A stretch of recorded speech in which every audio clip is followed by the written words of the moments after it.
माई वाला सिकड़ी लेके भाग गइल धोखा देके लड़किन के चक्कर बा बेकार।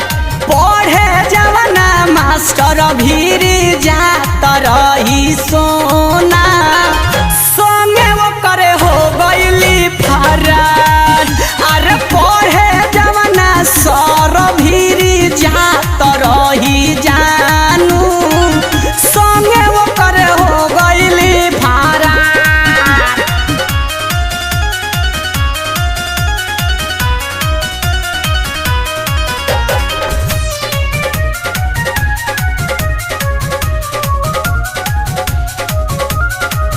पैसा हमार पानी नियन उ बहवाला से अरे खारा चकर वाला सरे हमारा के गइल कंगाल।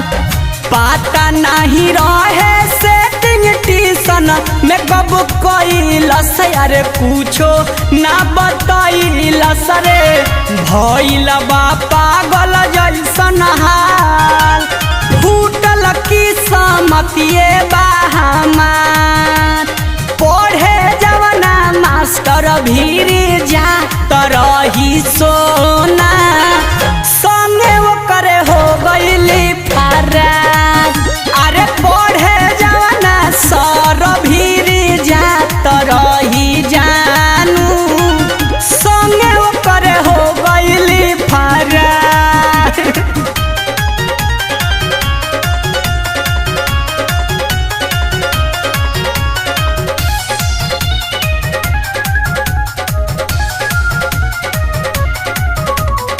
लइकिन के जात पा भरोसा झूठे कइनी अरे सब कुछ लुटाइनी हो साजा का दो करे मिलल बाटे।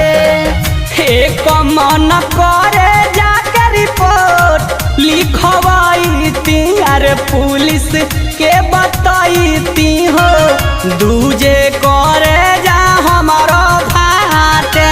डलस शंकर चंचल में धारा पढ़े जवाना मास्टर भीरी जात रही सोना संगे वो करे हो गइली फरार।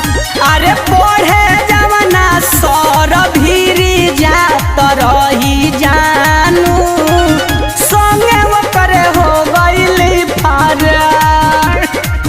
माई वाला सिकड़ी लेके भाग गइल धोखा देके लड़किन के चक्कर बा बेकार। पढ़े जवाना मास्टर भीरी जात रही सोना संगे वो करे हो गइली फरार।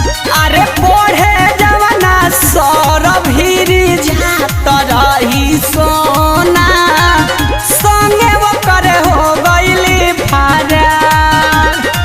बर्बाद कर देलस।